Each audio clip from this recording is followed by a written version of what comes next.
time start snapping into that bad boy. Okay, it it's looks here, like here. we're picking up sound. So I think we're here. Hopefully everyone else will be here in a second. Yeah, we'll give it some time. It's super, it's weird. I don't know. I don't think anything happened noticeably to the mic that I could tell, but life is cruel. Sound. And for those of us who are joining after the fact, this is our second attempt at a live stream after approximately 5 minutes of doing the live stream and then running out of sound. So let's do a quick recap. Oh, they're gonna miss all our good Batman content. Oh well. What a travesty. Too bad, so sad. Should have watched it live. So quick recap. Jaclyn. Hello. Demi romantic. Do your spiel again, because I do want them to know. Okay, who you so are, fun lady. I'm Jaclyn. I am Demi romantic. I do like internet and creative stuff under the name Janatee. I have a YouTube channel. I do There'll stuff. There'll be a link in the description. Yeah, I do stuff there. I just posted a video with the 1966 Batman, which we were discussing in our earlier chat. Not the one with the nipples. Very good. Not the one with the nipples. It's the one with the shark repellent bat spray. The most important. So check that out and stuff. I know Mackenzie because she directed the vagina monologues when I was in it. And she was very good. Thank you. She had a very good piece about the horrors of childbirth and made it really beautiful. And it was great. Thank you. And someday I'll probably talk more about the vaginal monologues and how we made it like trans and non-binary friendly. Because that's very important to me. I think the world needs that story. I think the world needs that story. And also it's something I'm very proud of doing. So it looks like most of our folks rejoined us pretty quickly. Let's start sliding back in. Aromantic, demi-romantic. We're going to talk about that. We have a structure. We're going to address questions that we came up with ourselves that are kind of general talking points. And then we're going to get to questions that people submitted specifically on a Google form. And I think we're caught up, and that's what you missed on Glee. Woo! Woo! Sorry, I summoned Glee into this house. Yeah, you did it again. Yeah, 2 weeks in a row. Sorry, I don't think Allison's here, though, so this isn't going to turn into a thing. Allison, I love you. So let's start with what our identities mean to us. What does being demi-romantic mean to you? Okay, being demi-romantic means that I just, don't experience romance like other people do. I do experience it sometimes, but even when that is the case, it doesn't feel I don't know what it feels like to other people, but it doesn't feel the way that other people describe it to me. It means I get confused and really annoyed at the existence of an attitude around romance. I use the metaphor of minions because it's just it's everywhere and I don't know why. Everyone is super enthusiastic about this thing that is fine, I guess. Yeah. It feels I'm really glad the sound cut out relatively early because trying to recreate an entire conversation would feel hellish. But I did ask if it was accurate to compare experiencing romance when you do as a demi-romantic person to the difference between a straight woman and a bisexual woman feeling attracted to men and it's different. It's a different feeling. It's a different feeling. I also use that thought of bisexuality as a metaphor when I'm talking later. So that will come back. Stay tuned. We're foreshadowing. Yes. Sometimes I'll go off on long lectures about the importance of platonic love and why I think it's deeply, deeply underrated in so many ways in fiction and in real life. And yeah, every time someone's like, "Hey, so are you two together?" I die inside. I connected with it more than I connected with my identity. I'm demi-romantic bisexual. But I definitely connect more with the demi side as a queer identity because that was the thing that made me feel the most oh, you're weird and different, more so than being bi. I just assumed it was one of those things that I didn't get. I was this somewhat sheltered homeschooled kid and I didn't get lewd jokes and I didn't really like being at parties and I wanted to stay home and read books and I didn't get romance. I'm just oh, it's part of my weird thing. I refer to it as my weird romance thing for a long time before I realized it was just a way that some people are wired. I love that there's still people going, "What a mood" in this chat as well. This is oof. Oh, we have another homeschool person. That's nice. Yeah, homeschool person. It's a weird thing. It's a subject for another time, possibly not on the Sex Witch stream, but more homeschool. Am I just appealing to homeschooled people? Is that what I'm learning today? God bless. Or not if that's not your thing. Yeah, something bless. I think it's interesting that you included like the homeschool thing as like an aspect and like figuring it out or not figuring it out. Like that's, I feel like that's a part of the identity that's like relevant there, because I think there are those stereotypes about homeschooled kids like not getting things. I don't know. It's just interests me like that's a part of the experience, and that was there, and that was actively a part in like not making that connection necessarily. Yeah, there were a lot of things going on that were part of not making that connection. It's like a hard thing to figure out, especially if you don't know it's a thing. It is. I think that's going to be something that we come back to, is that it's hard to notice the absence of something in your identity. Yeah. On that note, is that have you said the stuff you wanted to say? I have. Okay. Just tell me about being aromantic. Yeah, so I wrote a very weird comparison for this that I thought about not including, and then Jaclyn told me to include it. I really like it. Okay, that's affirming. So this is going to make sense in a second, I promise. So a couple weeks back, I was playing Pokemon Go, and I noticed there was a mill tank across the street. And even though it was 11 o'clock at night and it was kind of raining and it was very cold, I put on my coat and my rain boots and ran out in my pajamas to go across the street and catch that mill tank because I didn't have one and I really wanted it.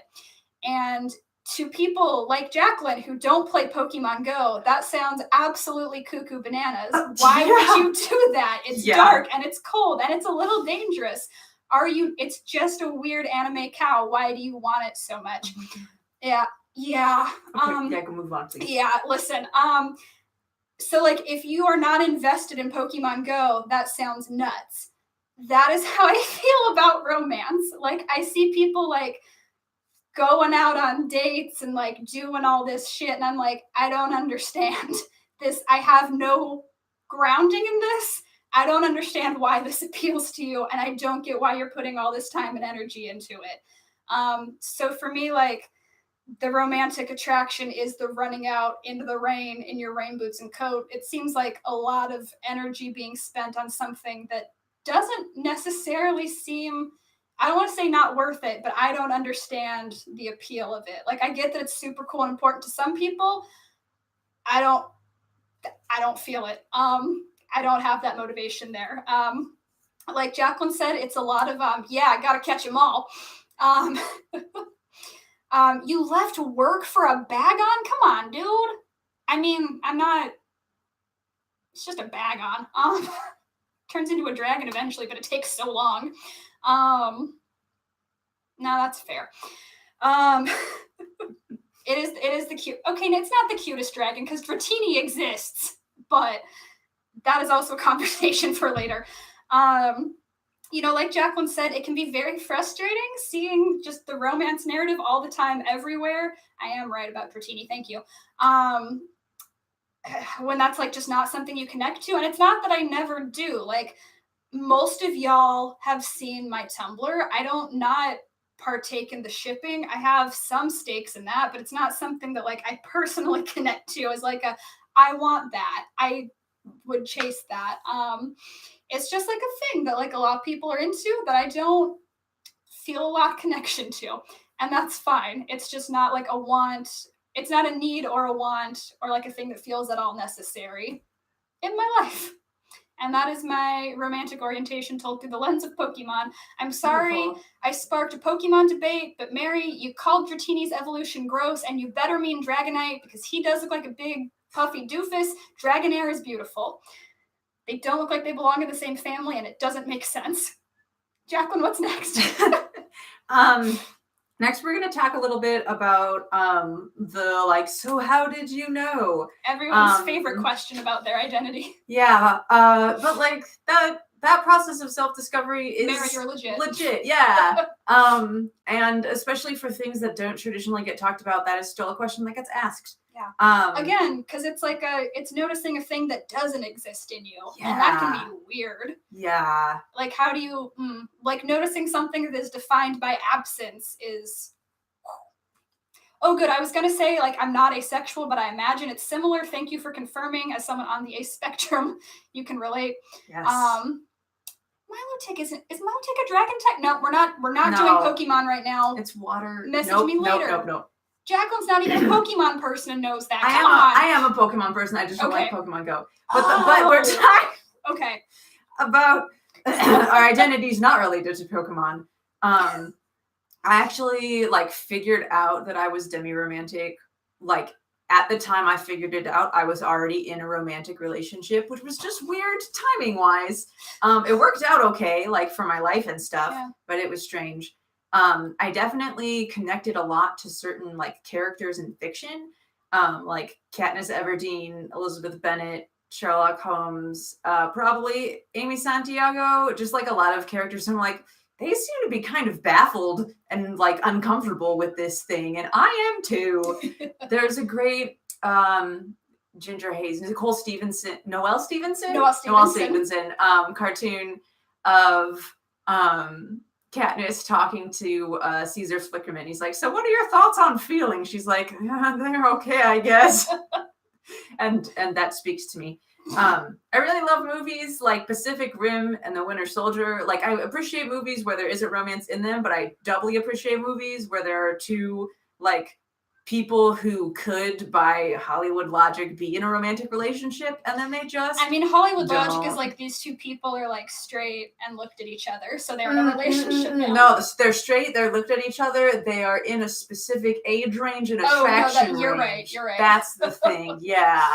Yeah, I do have some issues with like the racial makeup of a lot of those couples. It's like, wow, platonic friendship between a lot of like white people and people of color. Almost as if there's a thing there. I have thoughts on that, but that's a thing for another time.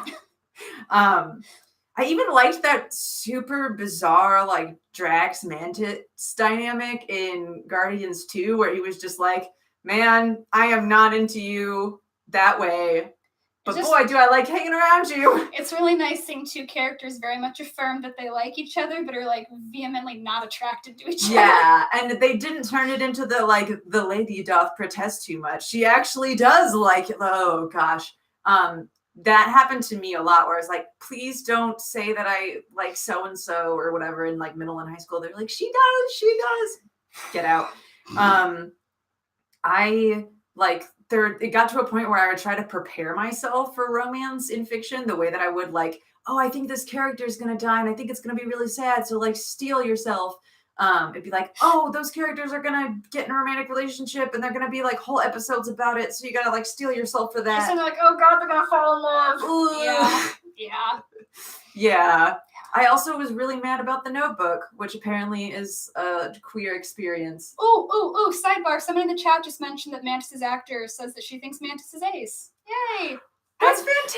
I love our adorable asexual bug icon. Yes. Precious. That's very good. I can't see the chat because the mic is I know, directly in front of it. No, don't worry about it. You are... Oh yeah, God forbid I knock the sound out. Yeah. We can't do Please don't touch the microphone. We are 13 minutes deep. We cannot. We can't start over. Recreate this conversation again. Anyway, I was mad about The Notebook. I cried while watching it out of pure frustration. I was so mad that my mom made me watch it. I was so mad. I just really love the idea that you were like, because people watch The Notebook and like they cry for other reasons, and you're just like, this is so dumb. I hate this. They can't. Yeah. Anyway, a tangent. So I was really drawn to the idea of platonic marriage as a thing. I grew up and am still in like the Christian church, and in many church cultures, like marriage is everything. There's a lot there. The only exception is in a book of the Bible, I can't remember, where the Apostle Paul is basically like, I don't really like, I guess if y'all have to get married, you can, but like, I think it's better to not. Just my opinion, though, which is my favorite, and I really liked that. I liked the idea of just, like, chilling with a person, and it turns out this is a thing called the queer platonic relationship that I will talk about later. I read a weird amount of fan fiction about, like, platonic marriage, which... Are we talking, like, married for tax benefits kind of thing? Or like, we really like each other, and both of our families are pressuring us to get married, and it's annoying. Okay. Yeah, that also came up in, I think it was The Imitation Game, but that was for very different reasons. It's like, you're going to be put through conversion therapy if you don't marry a lady. Like a less fun. Yeah, less fun. But I was still like, oh, that would be nice. I would be married to Keira Knightley. Anyway, I read a lot of things. I wrote a fair number of things. There was a while where I was like platonically shipping two people, and I got a lot of Tumblr asks to write fan fiction for them. And one person was like, it was like a prompt list, and they chose the there's only one bed prompt, and then the intention, I didn't even realize the like sexual implications until after I had written it. And it was about like how one of them was like, oh, you can have the bed. And it was very sweet. But that's an example of me just like not. Yeah, I knew I was something. There was a lot of this happened on Tumblr. There was a Tumblr post about like. Did we not all realize some things about ourselves on Tumblr? Ooh, that's a mood. That's a big mood. Yeah, there was a Tumblr post about like being aromantic and like making up a crush where people were like, oh, who do you like? And then you're just like, that one, which is an experience I legitimately had. They were like, so Jaclyn, who do you like? I'm like, him. And they're like, you can't like him. He's dating so-and-so as we're in 6th grade. I'm like, okay, I don't understand these rules. I'm done. Which I think you also saw that post and related to. I did see that post and relate to it. Like, I vividly remember being in like, 6th, 7th, 8th grade, and we'd have the sleepovers, and we'd get to the point of the night where everyone was like in a weird mood, and we'd be talking about like who our crushes were, and we'd be like, Mackenzie, who do you like? And I was like, no one, because I'm 13, so I'm telling myself I only like boys, but all the boys are terrible because they're 13-year-old boys in Montana. And I just kind of, no one would believe you if you said no one. So I had to just make up a boy. I mean, not make, like I wasn't inventing a boy whole cloth. Like just pick a boy around and be like, I did invent whole cloth boys. Did you? Yeah. Like in Canada, or like you were like, oh, they just live somewhere else. Like when people would be like, so do you have a boyfriend? I'd be like, yes, his name is John. And he's very real. I had a backstory for John. Yeah, it was not great. It's understandable. But men are terrifying at times, so sometimes you just gotta lie. What was the age range where you had fake John? What was this like? About 5 years. It was all of college. Oh, gee. Okay, see, at first I was, because like we were talking like middle school, and then this was just like your actual adult experience. That's, men suck. Oh, Nate's back. Oh, Nate, you missed a lot. Hey, everybody. Falling back on celebrity crushes feels safe, but like all of my celebrity crushes were women, so I couldn't cite that when I was in middle school. I'd just be like, oh, I don't know, I just think like Taylor Swift is really cool and pretty. No one wants to hear that. Womp womp. Anyway, so crush assigning was a thing. Definitely a thing. How was the process of you figuring out like, oh, this is a thing and I am that? Oh, well, okay, so I mean, as I just said, I was very aware that I was not a heterosexual pretty early. I didn't admit that I didn't let myself accept that until I was like, 16, I think, right before I turned 17. I have an exact benchmark of when I accepted it, but it's a very dumb one, and I don't want to say it on a stream. I've told you guys a lot of things about myself, but it's not going to be that. Yeah, boundaries exist. It was a movie, and it's a dumb movie, and that's why I'm ashamed of it. Anyway, I will not say it. Nate, get out of my life. Not my life. Just get out of. Stop pressuring me. Okay. So that took a while. So I finally was like, made peace with like I'm bi. But I was like, I'm totally, I'm down. Like I didn't realize for a long time there was a split, how some people experience their like, sexual romantic attraction. I just assumed I was like bi-romantic and equally anxious about dating anybody of any gender.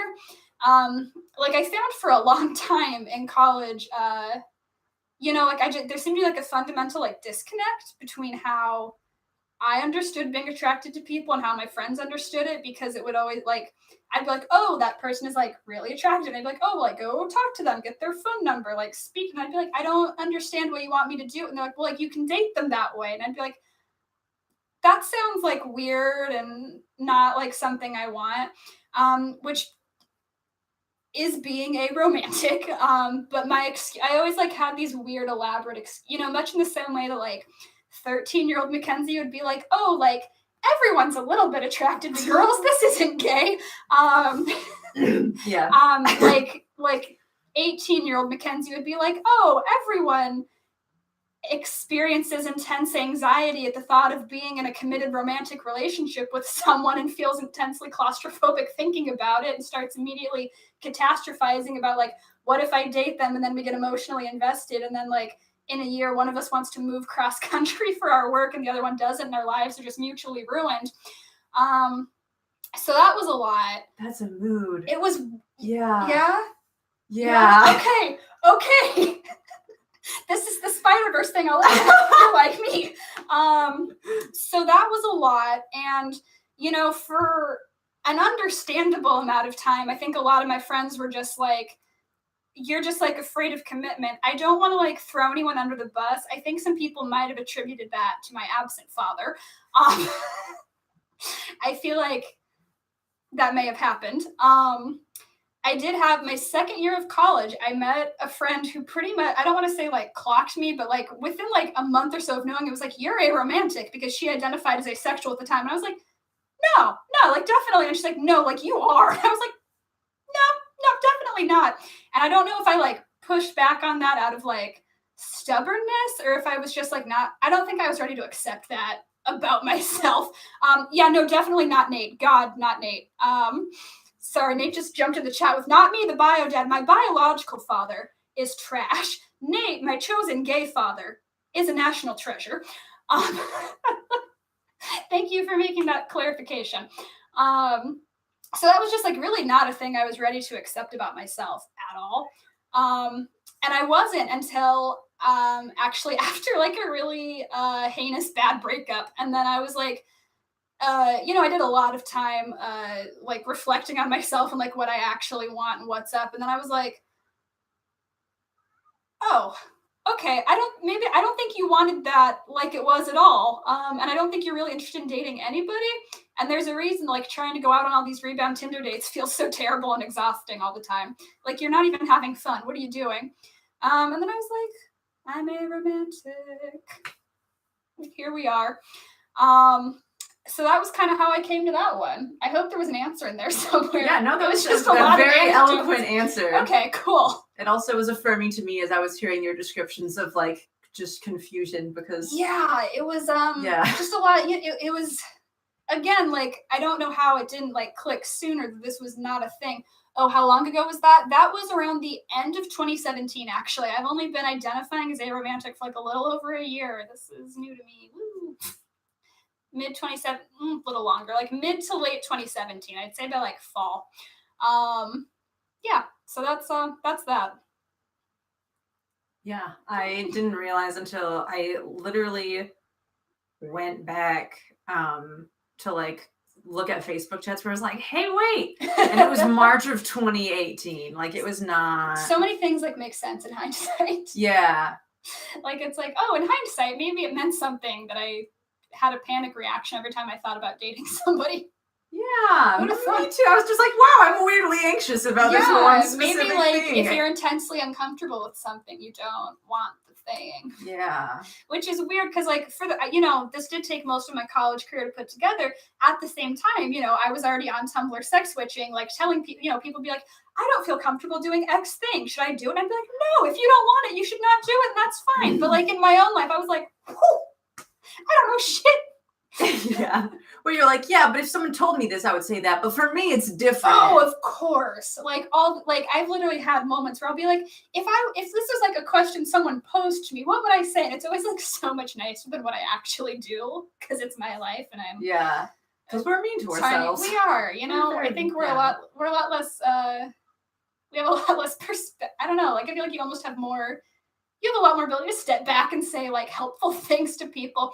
I also love all the folks in this chat in like their mid-20s who are like now getting comfortable with their ace and aro identities. I love all of you. That's fantastic. Like, it took us all some time to get here, and I'm glad we're here. I love all of you. That's very, very good. Thank you for coming and sharing that experience. That warms my heart. Our hearts are warmed. Yes. We've got... Ooh, okay, from Roman, we've got, I want a committed relationship that is actually fulfilling, but the prospect of having sex is like a big oof. That's fair. Thank you. That's uncanny that someone put in the chat. That's fair at the exact moment I said it. Please exit my brain. Jaclyn, what is the next question? We're talking about like a little bit about like what it's like and just talking about the irritation about romance in society. You talked about it a little bit. I don't think this is going to be as much of a one of us talks and the other one talks, because this is clearly just a whatever. And I think that's one where the distinction between demi-romantic and aromantic isn't as it doesn't affect it as much, just because. No, pause. Sorry. What? In the chat we've got, I'm 18 and might be some form of, they meant to type ace or air, but what they typed was ace or orc. Are an orc now. Congratulations. The coolest D&D race. And I love you. I'm sorry for that cackle, but that's wonderful. You're an orc now. Cackle. Oh, man. Yeah. Everyone who wants to be an orc is an orc. So, so we've got the what's it like, and did you want the two genders are ace and orc? Oh, Emily's here. Hi, Emily. Hi. Did you want me to start that one? Yeah, go for it. Okay. And then we can kind of, I assume we'll chime in with like, yeah, I get you. Definitely. Yeah, so you can also feel free. We have a bit of a script here, so you can feel free to scroll. Yeah, we have, y'all, the outline for this episode is so good. For the shameless plug, those of y'all who are $1 patrons or higher on my Patreon are going to get access to a buck wild outline. There's a lot of stuff. I don't know if we're actually saying all of it. We had a lot of ideas. There's also a link to my very embarrassing There's Only One Bed fan fiction, in which I missed the point entirely. So if that's something you're interested in. If you would like to read that brilliant piece of Jaclyn, would you like to disclose like the fandom and pair that is the subject of that fanfic, or do you just want to leave that to be a surprise for the patrons? I'll just leave that. It's an embarrassing both of them. Oh, it could be worse. Give me money. No, that was a bad plug. Okay, so what is it like to be an aromantic person? There is not evidently a lot of dating involved at this point, because a big part of me realizing that's not a thing I want to do is realizing that like going on dates is exhausting and I don't like it at all. That's never been a thing that I wanted to do, so I just didn't. That's oof. Okay, so I also don't think I really wanted to do it, but I felt obligated to. If you know, yeah, compulsory romance. This is a thing that I'm probably gonna do a whole separate stream about, but I feel like there is a discomfort in our culture to accept that some people are comfortable being single. Yes. To the point that like they don't believe you. They don't believe you at all. Like to the point that if you are single, you have to like at least make a show of trying to not be single. Like, and sometimes that manifests in very negative ways, like constantly like complaining and joking about how you're single because you suck. I used to be a very deeply self-deprecating person and I grew out of it, but also that was a thing that happened for a long time. Now I'm just like a shameless narcissist because I'm a Leo, but so like dates don't happen now because I don't want them to. Mm-hmm. There's nothing about like going and hanging out with like total strangers and like hoping something happens there that appeals to me. I'm tired 99% of the time and I don't want to use the energy I do have hanging out with people I don't really know. That doesn't, I mean, that, you know, extends to my social life also, but, so that's that, you know, I'm not asexual. There's like, I did my whole, the very first episode we talked about like how if you're not like putting energy into like going out and having sexual partners either, that's not going to happen. And that is also me. I think more than anything, my sexual orientation, romantic orientation are that I'm lazy and tired. You know, like sex does happen sometimes, like once in a blue moon. That's also not a thing I like super actively chase just because it's not like vital. There's a lot of other stuff I can do with my time, but it's basically just a lot of like being real comfy, being a single person, really enjoying having like my own space. I don't want to particularly share that with anyone. Literally sharing an apartment with the cat exhausts me sometimes. I don't need like a whole second person in here. So I'm trying to keep an eye on the chat as well. I'm seeing, oh yeah, don't have the energy for strangers. Yeah, I can talk a little bit about the weirdness of dating while you're like skimming through the chat. I helpful. Also felt, to me, so the concept as chat. It was, so good. It's a specific kind of solidarity that's like, oh wait, you were the first like even close to like a respect person I knew in real life, and it was a relief. Oh yeah. Finding each other is so nice. It's amen. But the idea of a date to me was just like, so it's like a job interview. Oh my god, yes! But for the position of your significant other? Yes, that's the, okay. That's, like, it freaked me out. I was like, this is weird. Just like being on Tinder and like you match, and it's like, now what? We just like make small talk and like desperately try to sell ourselves to each other until we like each other enough to meet in person. And then it's the second, more rigorous job interview where you have to like figure out if you can meld together enough to carry a conversation. It's so weird. Yeah. It's so weird. And the concept of there being like a weird text etiquette, like you gotta wait longer. Oh my god, yeah. Like that's exhausting. One, who wrote these rules? Two, straight people. Oh, well, that's the answer to that question. That's the answer to a lot of the questions we'll ask ourselves in the stream. Whose fault is this? The straights.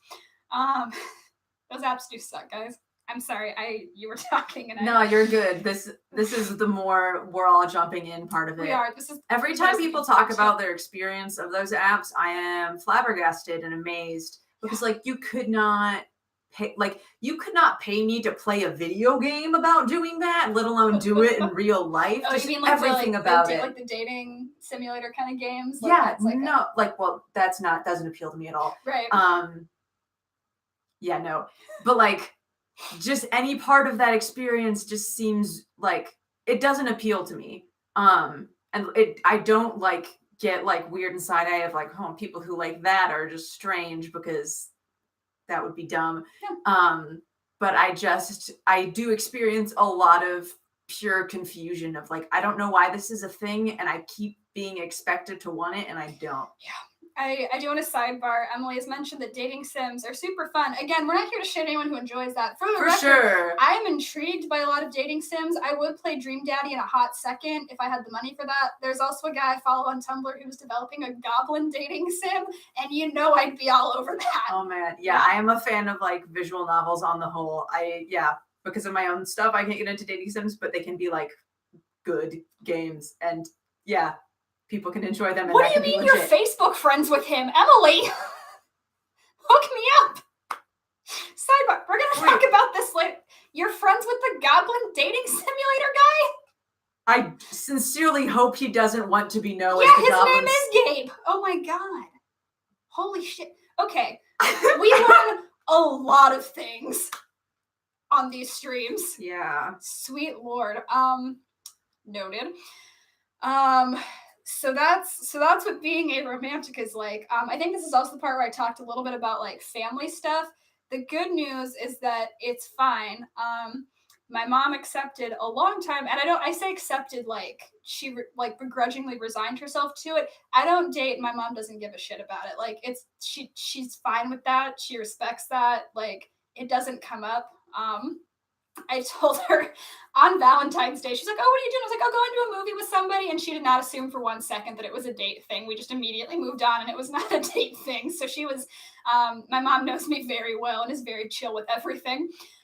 So there's no pressure in that area. I think she understands that I am single and not even trying to mingle a little bit. So that's good. I have, I feel like, all of my friends at this point, I feel like I'm at the point where I've like shed the friends who are not cool.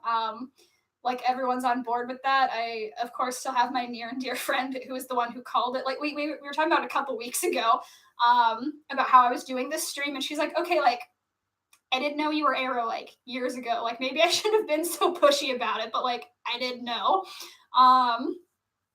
So that it's not like I've had a couple friends before who have been, really like, oh, like you're just afraid of commitment. And I'm like, inaccurate. I commit myself to many things. Dating is not one.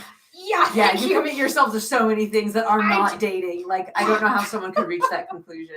Yeah, it is not commitment I am afraid of. It is the deep, deep discomfort of another person in my life in a way that I do not want them.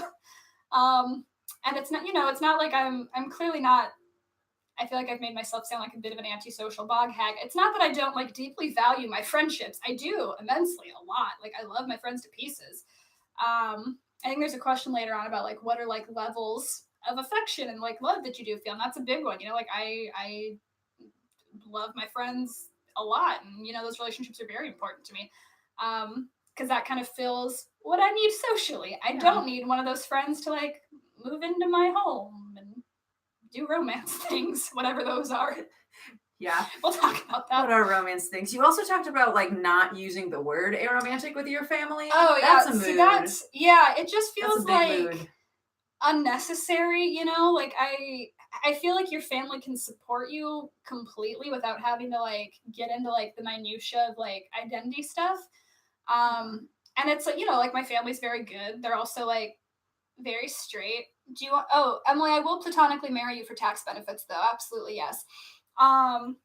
You know, like a fun story about my mom is that like when we finally got around to actually talking about what my sexual orientation was, several years after it was like a relevant conversation, like it was just very obvious at that point. I said, oh, like I'm queer, and her question was like, oh, is that like okay to use now? And I was like, yeah. And she's like, and like it was very like well intentioned. She just like wanted to be 100% sure, like, you know, because like she grew up. She was like, that was like a bad. You did not say that. And I was like, oh yeah, like obviously like not everyone loves that still, but like I use it. You can just say bisexual if you want. She was like, okay, awesome. That is a word that I know that does not have a big stigma on it. So, woohoo. There's a question over here about what I use instead of aromantic. I just, you know, I say like, yeah, like mom, I'm not dating anybody. I'm not interested in it. Like I'm a happy single camper who's not looking. And she's like, rock and roll. You know, like I think it is like one of those identities that can be like wholly explained without having to say like specifically aromantic, you know? And it's not that I think that's a bad word to have. I just also like, you know, like I don't think it's like necessarily a word that I need to trot out to like explain it to my mom who's like 47 and straight and like a good ally, but like I think it can be explained without having to do that, if that makes sense, you know? Yeah. Like it just feels like a needless complication at that point. Yeah, I explain it like, oh, I like don't really experience romantic attraction that much. Like I just don't get it most of the time. Yeah. Or I'll just find words to describe it. I also have a fear of being labeled like, oh, you just want to label for yourself. You want to be a special snowflake millennial. I don't think my mom would do that, but I also don't. Oh, mine definitely wouldn't. Yeah. I just, you know, I also don't feel like, you know, breaking up the word aromantic and then having to give my mom like the 15-minute PowerPoint. I'm like, so this is why romantic and sexual attraction are different, you know? We're gonna go with the split attraction model 15 minutes later. Like, it just feels like a lot of work that I don't need to do with my mom. Yeah. Like, I don't need work. It is work. And I already don't need to justify myself to my mother because she's never asked me to. So I'm not going to introduce a situation in which I need to.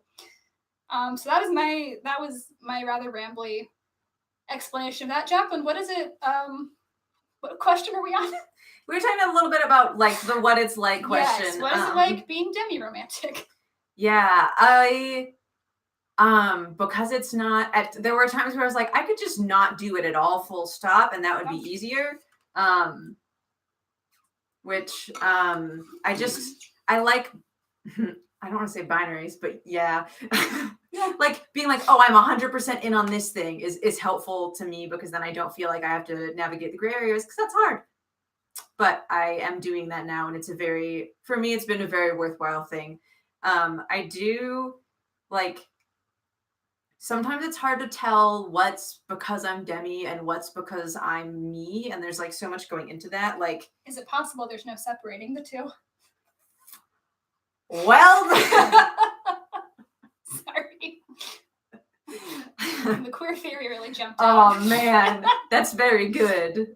But the idea of like, oh yeah, my experiences and my upbringing and my like specific anxieties, and I was explaining this to you earlier, like I've just been in a lot of scenarios where romantic interest was present for me. Can you please tell them the term you used for that?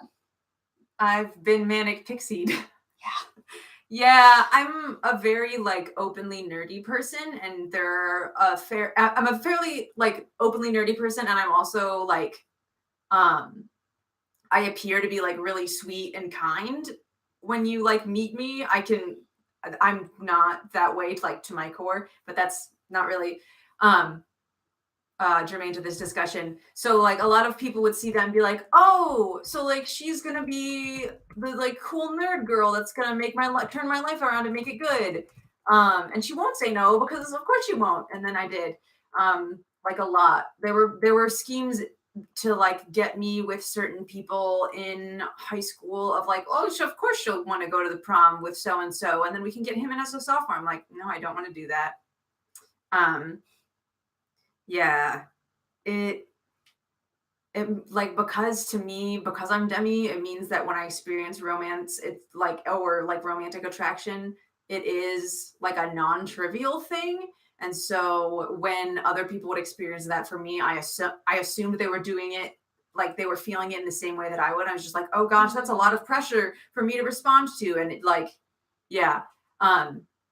So there ended up being a lot of experiences that just made me generally like romance averse or romance repulsed. And sometimes I don't know, like, if this comes from a certain thing or another thing. But it's a question of like knowing yourself, like, oh, I typically respond this way to this kind of interaction. And you don't necessarily need to do the over analytical thing where you figure out why and you unpack all of the stuff, but you can just like accept that that's the response and be like, oh, this is an unhealthy thing, or this is a healthy thing, or maybe we can do this instead. Because as helpful as labels can be, they're just like a tool, which I'm sure you have gone into in your work in great detail. Very much. I have, when I sat down to write out the list of topics to cover in this stream, like one of the very first ones was talking about like labels and what the importance is and where that importance can like run out, I think, or become actively detrimental.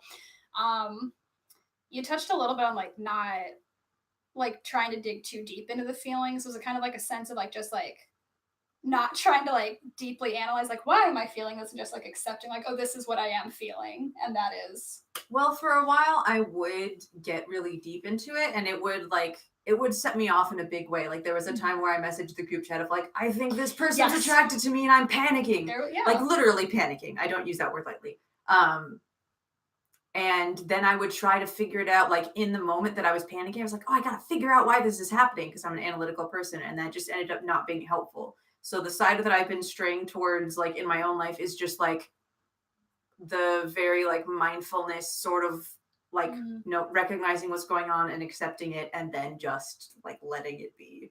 I love that. Yeah. Just kind of the like, well, this is like what is happening now, and like obviously like you have to react to it in some way, but you don't have to like deeply interrogate from whence it came all the time. That's not always a helpful exercise. Yeah, like maybe you can, but definitely with some distance if you do at all. Definitely, yeah. That was a big thing back when, like, that was one of the first things my therapist and I worked on a couple years back, was like, I'd be like, it just doesn't like make any sense that I feel like this. And she's like, well, they're emotions, dumbass. They don't always make sense. And I'd be like, you're right, Becky. Therapist is better than my therapist. My therapist is a very good person, and I love her a lot. That's amazing. Yeah, she's a gem.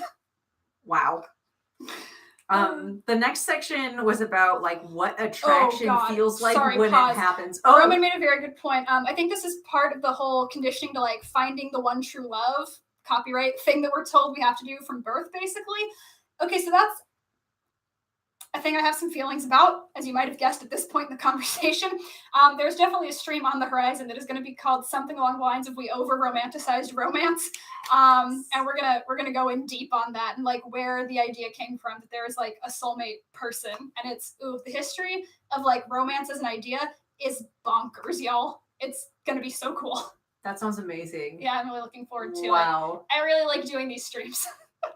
They're very good. I also saw someone in the chat talking about they were being manic pixie more than they were interested in, and it really sucks.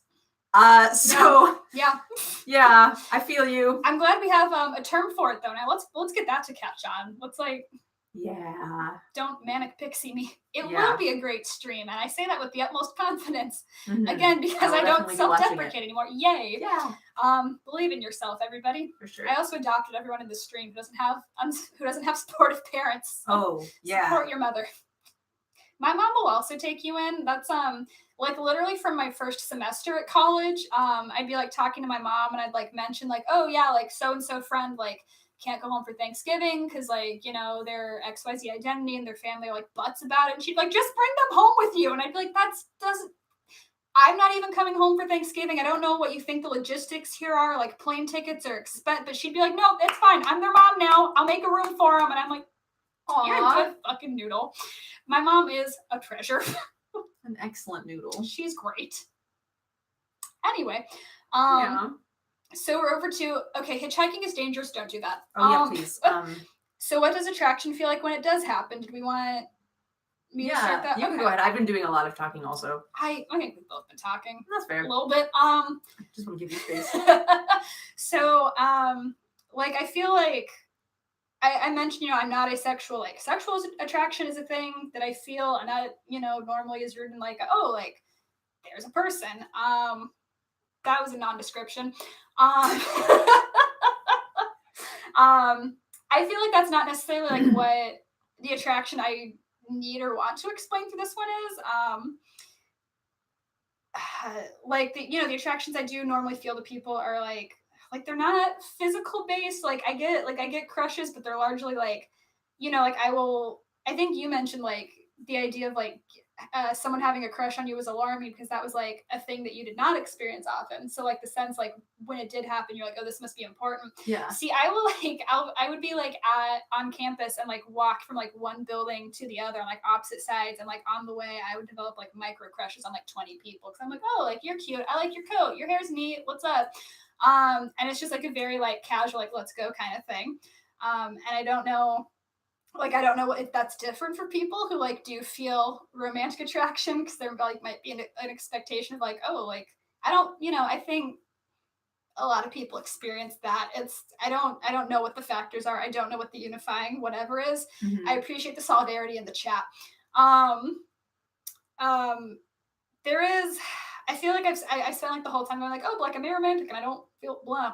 I haven't like I don't rule out like entirely the possibility of like someday like meeting someone that I would be cool being in a romantic relationship with. I extended the Pokemon metaphor because that's the only way I know how to talk about my feelings. It's not, but like okay, so I'm like running out, getting my coat, getting my boots because I want to go get the Pokemon across the street.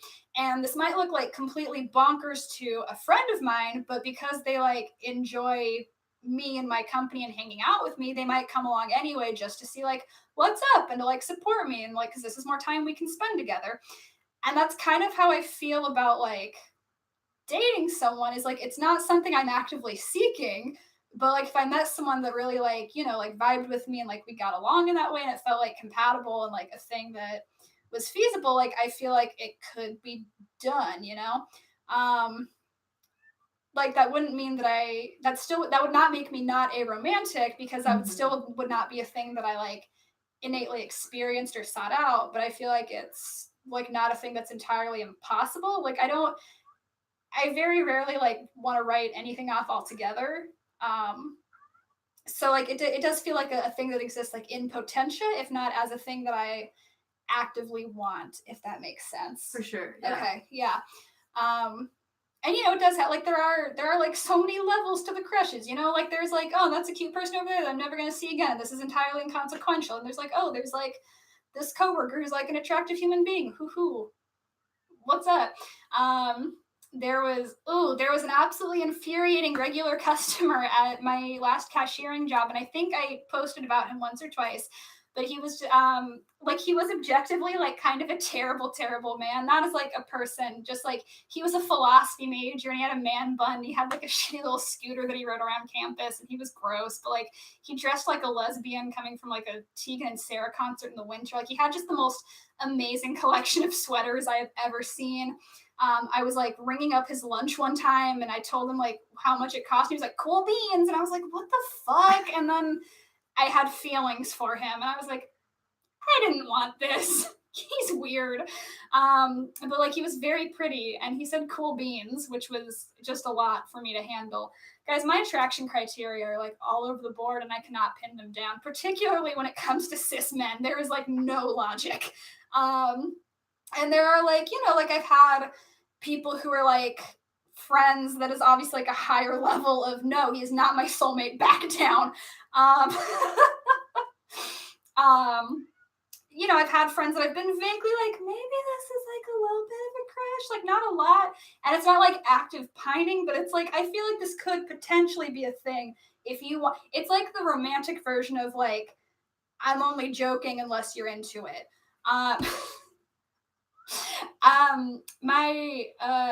My brain is a strange place and I don't entirely understand how it works. Attraction is a crapshoot, my guys. Yes. There's also a lot going on in the chat over here about Cool Beans guy. No, he was not Griffin McElroy. Stop. I'm a slut for anybody who says Cool Beans. Wow, that's a mood. The 2 words every girl wants to hear, Cool Beans. All right, listen. Listen. It was an endearing thing to say. And it also kind of gave off the vibe of like, this is probably a relatively harmless man. My type when it comes to straight cis men is this man is relatively harmless and I could probably take him in a fight if I had to. I should mention that this guy, in addition to being like a philosophy major who rode a scooter and had a man bun, I feel like y'all have an image of this guy. He was like very short, like not a lot taller than me, and he probably weighed like 70 pounds. This guy kind of looked like a ferret. I feel like in a pinch. You're not being particularly kind, but you're also not being particularly mean. No, and I'm not even like I'm just describing this man as he was. Like I feel like in a pinch, even I could have like hoisted him over my shoulders and run.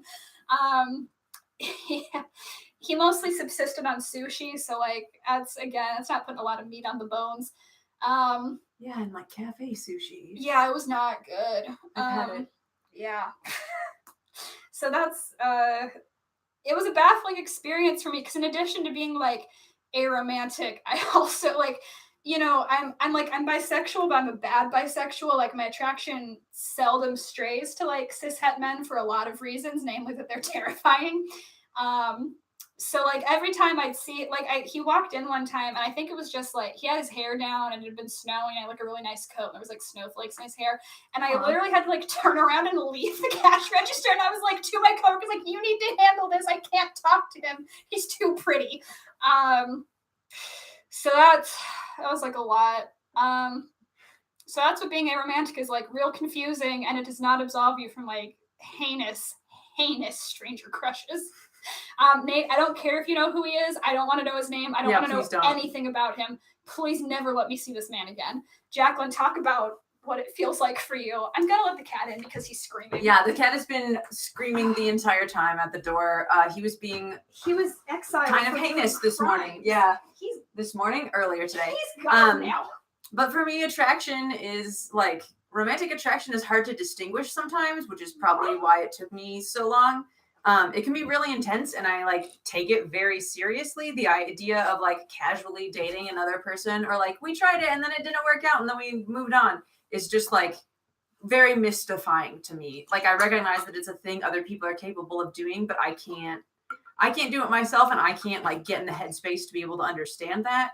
Like in the past, I went through and thought about it. In the past 8 years of my life, I've been romantically interested in like 4 people. So if that gives you an idea, and like each of them were like, that was a big section of my life was like when I was experiencing romantic attraction. So like in high school, I was in a semi-serious relationship with that person. And then another person I just like refused to acknowledge feelings for because she was a girl.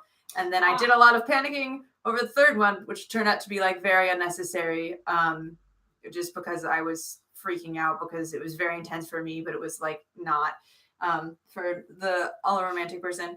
And then I am currently in what I have titled a pretty darn serious relationship with the 4th one. It is a pretty darn serious relationship, which is weird because that's not a thing that I thought I would maybe be doing. Yeah, he's a good egg. That's in the notes. I just looked over and it just I need to acknowledge that he is a good egg. Oh, I also have the group chat says congrats. Oh, thank you. I also, just so y'all know, I have permission from him to like talk about this because I checked in with that because like healthy communication and stuff. In the course of developing the relationship, I like took things agonizingly slowly and was just like very careful when introducing romantic elements. And he was like endlessly patient. There was a point where we were going to cross like the tiniest of romantic thresholds. And I was like, I can't do it. It's too much. And it took me months. And he was just like, oh yeah, I don't want to make you uncomfortable. Cat. Don't. Okay. Honey, we already lost sound once. Oh, please don't. Okay. It's fine. We're Sorry. still fine. We're all fine.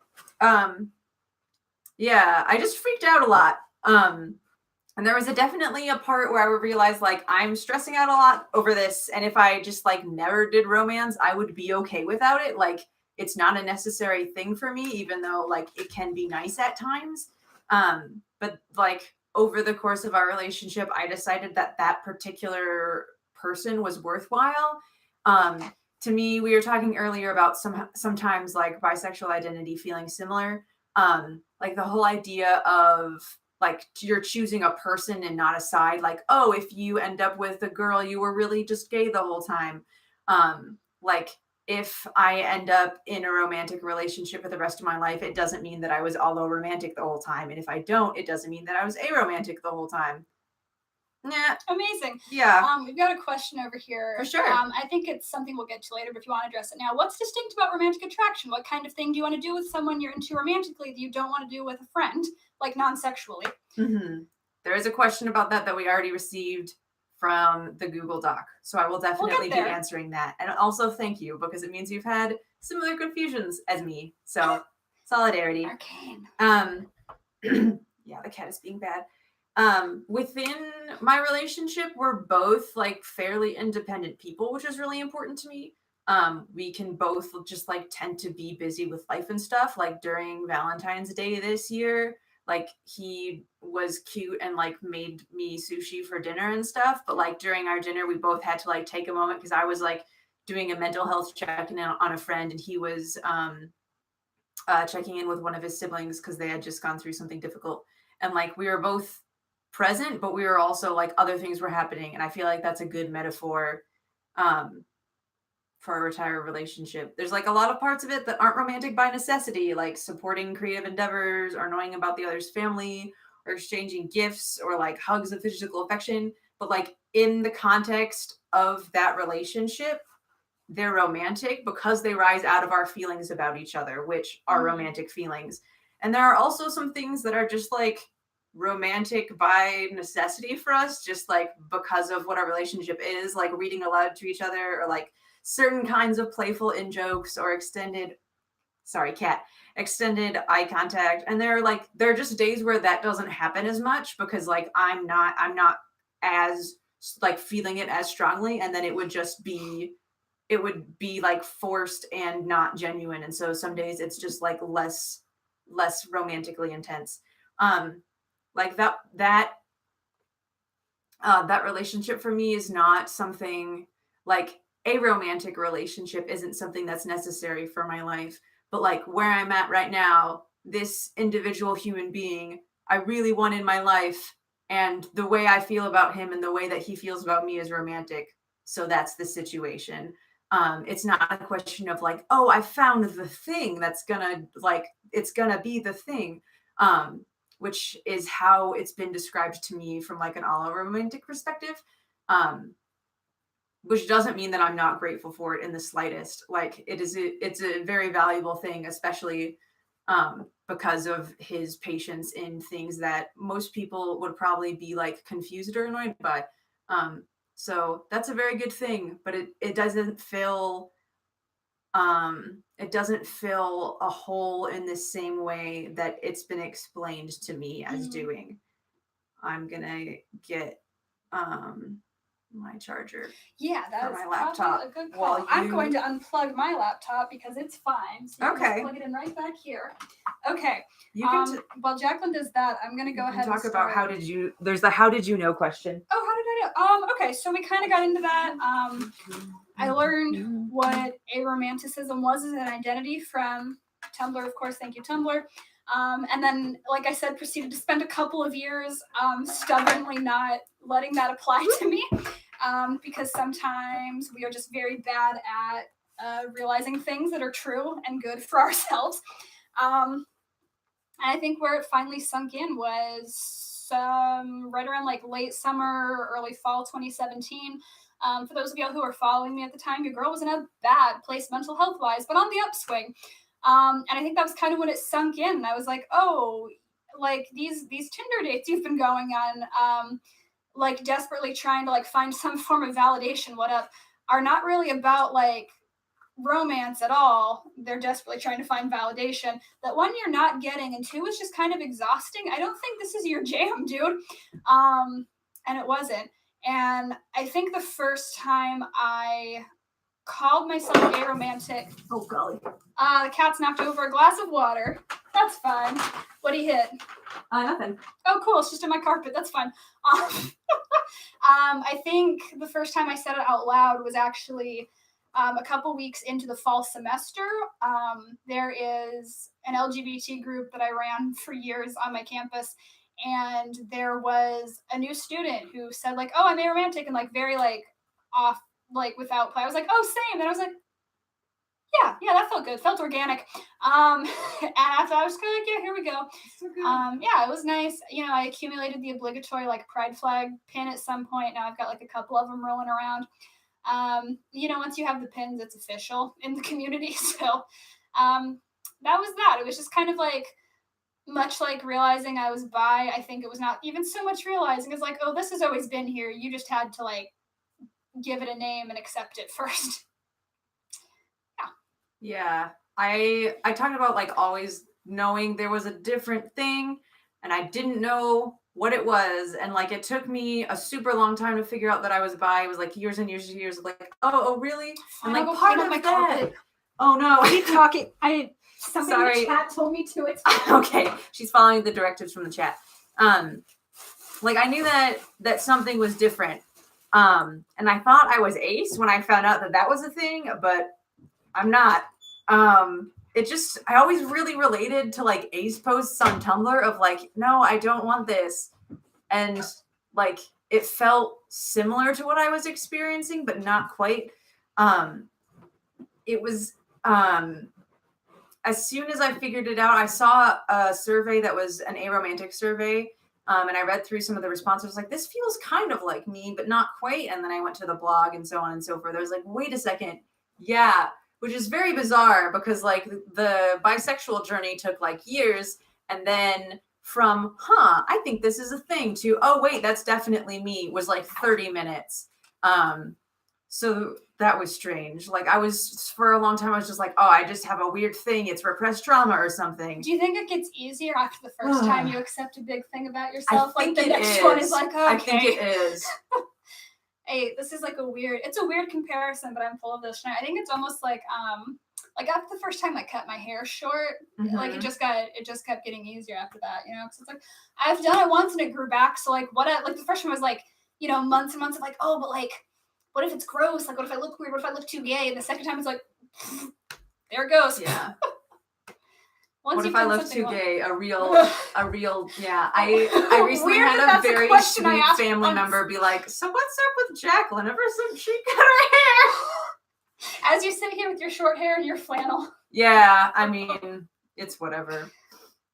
There's also a question that was specifically at me, so I'm going to be talking for a little bit. So wondering, I like having a guest here because it gives we can switch off. It gives someone like you can handle the stream while I clean up my carpet to prevent mildew, which I appreciate.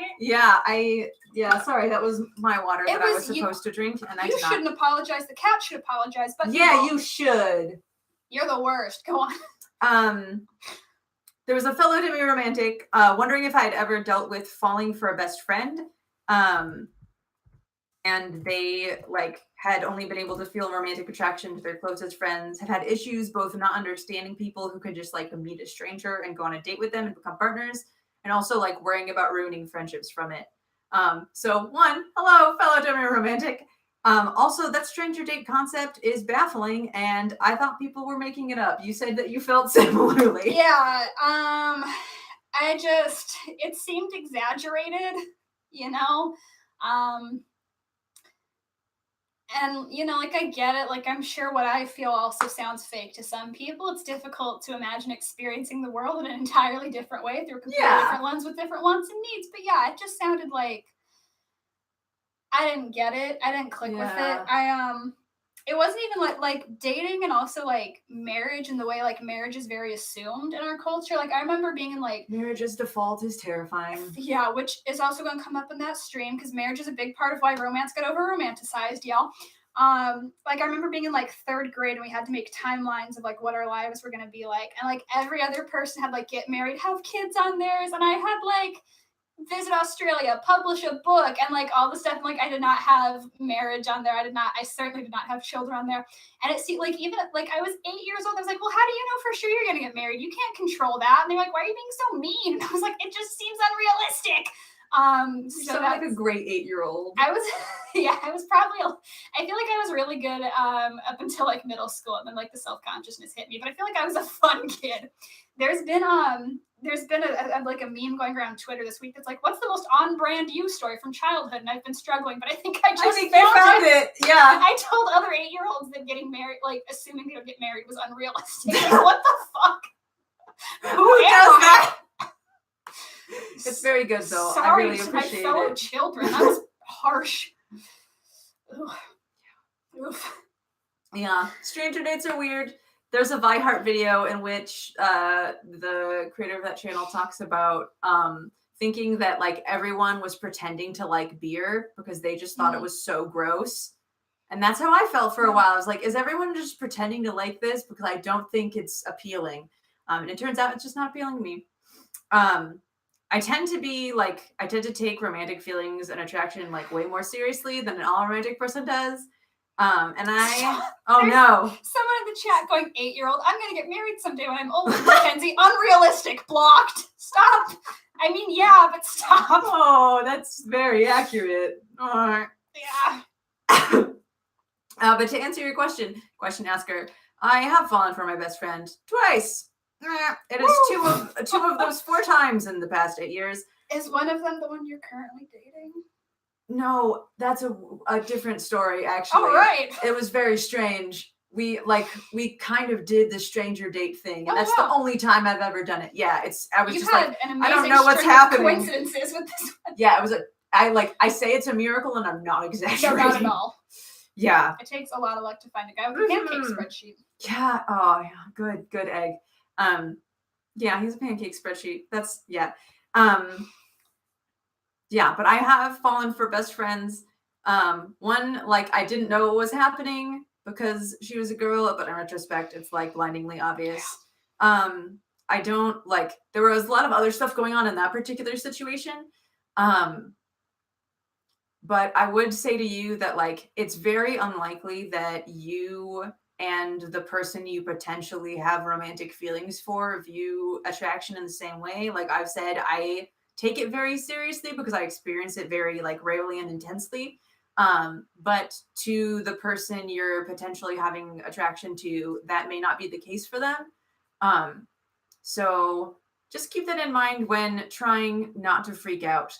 I think not freaking out and remembering like the very basics of like, hey, we're all humans sort of a thing, is really helpful. Sometimes it can lead to really good things. Sometimes it can lead to an uncomfortable situation.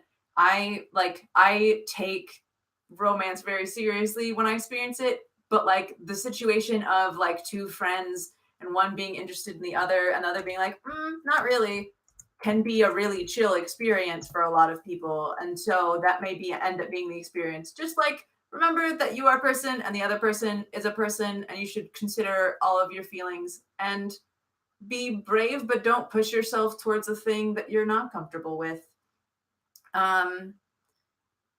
A lot of these you have take your pick of any of these questions. We were talking about like knowing the difference between romantic and platonic love, and that's another. I think we've established. Yeah, that's a weird one. It's a weird one, and it's very specific because like I have a list of things that I don't find more romantic. Differently. Like the desire for exclusivity and sharing domestic things and like the need to check in and the need for approval. And I'm like, those aren't romantic to me. And you're like, oh. And I'm like, oh, those are the parts that sound most suffocatingly uncomfortable about romance to me. Like, especially I think like the biggest ones are the domestic sharing, like the idea of like living with someone really psychs me out in a bad way.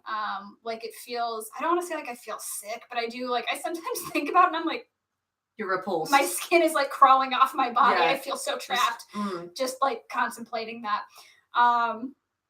And the like the checking in a sense that it's tied to like just the idea that you're And like, obviously this is not always the case. Like, this is clearly not, your relationship as you described it. There's so often a sense that like, if you have a romantic person, they are supposed to be like the most important force in your life. And like, you restructure your life pretty significantly around that. Especially in terms of like big decisions, like, like all of them, like, where are we living? Or like, where, what's going on in my life? Or like, you are responsible to a degree to that person. And it's, kind of sassens me out. I'm like, I don't super want that. Like, I don't, like, I found writing the outline for this, it's hard to describe a lot of these without sounding like very self-centered, but like, I don't want my life to revolve around another person. I want my life to revolve around me. Like, I'm here to do my shit. Yeah. And that's what I'm here to do. That's like, I don't want to structure my life around another person and like their needs, and I respect fully that other people are like other people, and like they have complex emotion, and like I will, like, I'm not gonna be an asshole to anyone, but I also don't want to like incorporate another person so fully into my life that I have to like build my life around them in a significant way. Well, it's not well, one, I know you and I know that you're not like a selfish person, but also it's like not wanting like, someone like, because if you're in that situation, then someone else is going to like make you like want to do everything for you, and you're just like, no, I don't like that. So don't worry. Yeah. Yeah, sometimes it's really hard to tell. It's not super cut and dry. There are some things that like that feel more romantic than others. Sometimes it's just a question of like the person you're doing the thing with. Yeah. Like, yeah. Do y'all remember last week when we talked about how different people define intimacy differently? That can be a doozy. Yeah. Yeah. There was the example of like, we're taking things slow. We've just moved in together. For like a week. Like, our first date is like crossing state lines and hanging out for a couple days. And like, to some people, it's like, that's taking things slowly. And I was like, to me, that's very intense, whether it's romantic or not. Into space, my friend. Yeah. Oof. So it's very personal. It's like, I think of it like when people ask like, oh, how do I like, when people ask something about the creative process, like it is so individual that you can't give an answer. But oftentimes you will have things that are in common with other people. So if you have people in your life that you're comfortable asking that to, be like, hey, like when you feel romantic things, like what are the things that are like, that's a romance thing. Yeah, there's another question from an aromantic person that sometimes develops very strong bonds with people they've known for years. And like best friends can't live without them. But like to all romantic people, they say it's not exactly romantic, but it's not just friendship either. So the question is like, what do you call that feeling? Like wanting to be best friends, but like exclusive best friends. Boy, oh boy, do I know what you mean. My whole platonic marriage fan fiction, Ben, was just that. That's what I wanted. From what you describe, it sounds like a thing called a queer platonic relationship. I would go on the aromantic wiki. It has some really good descriptions of what that is. But it is basically the thing you are describing. I am in one, which is weird. Because like from the outside, sometimes people are like, I've dealt with a lot of times in my life because there are a lot of people I just don't touch at all. Like I don't touch you. Yep. We don't do that because I just like don't feel very comfortable, even if I know someone really well.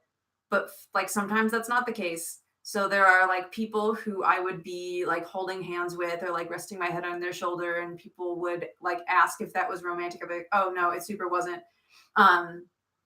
But yeah, I would do research on that specific thing. I'm going to talk more about QPRs in a later question. The difference between strong friendship and romantic feelings, we kind of answered that-ish. We kind of didn't. We don't know. It's hard. I think, again, it's a thing of like, hey, that is up to you. You know your feelings. You don't know your feelings all the time. Oof. Golly, do we not know our feelings? Yeah. I think it's hard sometimes. I think you just kind of got to like examine that situation. Be like, oh, like, what do I think of as romantic? And do I want that with that person? Maybe. Yeah. I think that's a good, especially since this is like a newish, identity to understand. Like brave new as territory, a community, folks. we're figuring it out, and as people, we're figuring it out. What a great time to just do whatever you want and define it however you like, as long as everyone involved feels okay about it. Yeah, that definitely, don't force people into things, no matter what their orientation is. We've been in a queer platonic relationship this whole time, and I didn't tell you. Yeah, I did. Like, the person is the most, not the most, they're not super into queer things, but I still was like, hey, I think that this is what our relationship is, and I know that you don't really like get into like queer terminology and spaces and stuff, but I didn't want to like consider our relationship this way in my own brain without like asking you about it. And you don't need to like change the way that you consider me or any of that. I just wanted to check in with you. So like, consent. Yeah, communication stuff. Someone asked about suggestions for an ace and demi romantic person who wants to have like a person/partner in life, but doesn't know how to approach standard dating due to their identities. Standard dating is wild, even for all romantics. It's just a weird, bizarre thing. I think we've all agreed the dating world is buck wild. I would consider like asking yourself what about a life partner is appealing to you and like why you want that, and like what you would want out of it. As silly as it may feel, I would make a list. I would like say like these are the things that are important to me in this person. I think that's useful for everyone to do because, for instance, like if I had sat down and made a list of like what do I want out of a partner back before I kind of like figured my shit out, the answer would have been like I would have come up with nothing other than like the realization that I thought I was supposed to want a partner, so I acted like I did. Yeah, making lists is good for you, and you should do it. Yeah, self-introspect. Yeah, but it is definitely possible. Like, I know two people who are married and one of them is aromantic and the other just like doesn't have romantic feelings for the person, and it is a fantastic relationship and they love it. So like it's a thing that can be experienced like within the context of things that are typically romantic. Also like just like see what in standard dating is helpful to you and like take the parts that are and leave the parts that aren't and like figure out what's valuable about them. Also, like, it seems like perhaps you are also describing a queer platonic relationship. It is really just the like, hey, we have like an intense bond. It's not a romantic bond, but it's not the way that like friendship is traditionally experienced. And there's like affection that often like, yeah, it's something that is very like specific to like aerospec communities that's hard to describe if you're not experiencing it, but it's like a really wonderful and valuable thing of just like a relationship that doesn't have aspects of romance in it, but like you just support and love one another a lot. And yeah, it's a great thing. There was a question about like forcing yourself to have crushes on people. I feel like we've covered that. We did. Yeah, we thoroughly covered that. Yes, platonic cuddling. Platonic cuddling's very good. It's the fact that we've turned basically all physical touch into like it's romantic so or sexual unhealthy. It's very bad. Yeah, it's no good. Oh, there's a comment. I love how you keep saying standard dating because it sounds like it's a company like standard dating. That's the thing, though. There are things called sexual and romantic scripts that like sociologists and other folks talk about, wherein there are like certain outlines that are like implicitly socially accepted for how dating is supposed to work. And a lot of those are being thrown into flux thanks to like a lot of dating apps and a lot of millennials. Like I hate jumping on the millennials or killing the XYZ bandwagon, but there is some evidence that suggests millennials are at least seriously rewriting how the standard dating scripts work. I say we all keep doing that. Discard any script, do it in whatever order you want over whatever time span you want, as long as it works for you and your partner or partners and everyone involved is like turn it into a choose your own adventure. God, that's good. Thank you. Yeah. Ooh, yeah. Cool. Like literally, yeah. It's just figuring stuff out. Dating is a choose your own adventure. Hot damn. Yeah. Cool. Is that? Oh, are we at the end of our questions? We are at the end of our Google questions. Are there any other chat questions that didn't get answered during this stream?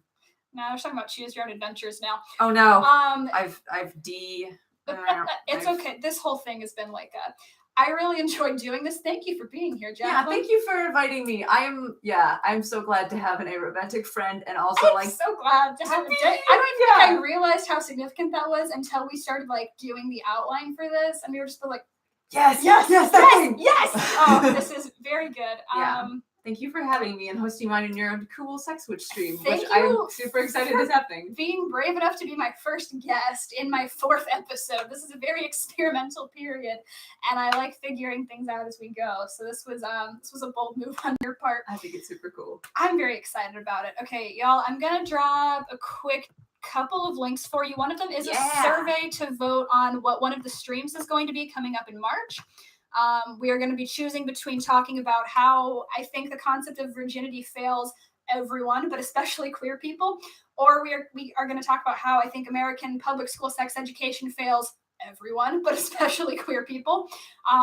For the record, whichever one does not get voted for will come up eventually, just not in the month of March. Trust me, I'm super ready to go about both of those all the time, constantly, so please hop on that and vote. I'm probably going to stop taking votes like tomorrow morning. It seems to be leaning heavily in one direction, but that could still swing if you're really passionate about one. Emily, god damn it, Glee is the 69th episode. We agreed on that. Oh, geez, that is a pact that we made amongst ourselves. I'm also gonna like do a quick shameless thing where I drop my Patreon link right here. In a couple of days, I am going to be sending out the first stickers for the $10 patrons. For those of y'all who are not already on that, they are in reference to the earlier Twilight stream this month going to say murdered for complicated political vampire reasons, and that will be a thing that you can explain to strangers. Emily, you can also be a guest. Allison has already dibsed that, but if you want to talk about Glee, we are not doing an acapella Jimmy Buffett. I'm not singing on the stream. That's not happening. So why? It's a thing we did in D&D once.